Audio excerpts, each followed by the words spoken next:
दरिया ख़ान मरी भरिसां ॻोठ कहकाट में लाशारी बिरादरी जी ॿिनि धुरियुनि में झेड़ो थी पियो। झेड़े दौरान फायरिंग सबबि गोलियूं लॻण करे ॻोठ टंडो लाशारी वासी लखमीर लाशारी सख़्त ज़ख़्मी थी पियो। ज़ख़्मी खे फौरी तौर ते इलाज लाइ रूरल हेल्थ सेंटर दरिया ख़ान मरी आंदो वियो, जिते ज़ख़्मी खे फर्स्ट एड ॾेई वधीक इलाज लाइ नवाबशाह अस्पताल मुंतक़िल कयो वियो।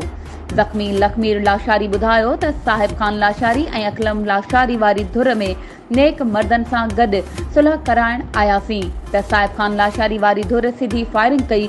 3 गोलियूं लॻण सबबि सख़्त ज़ख़्मी थी पियसि।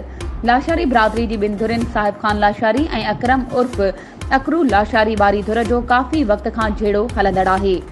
साहिब खान लाशारी वारी धुर जो चवणु आहे त अकरम लाशारी वारी धुर सज्जाद उर्फ सज्जू लाशारी खे पैसा ॾेई कराची पुलिस हथां मारायो आहे, जॾहिं त अकरम लाशारी वारी धुर जो चवणु आहे त सज्जाद उर्फ सज्जू लाशारी फुर कंदे पुलिस मुक़ाबले में मारिजी वियो आहे।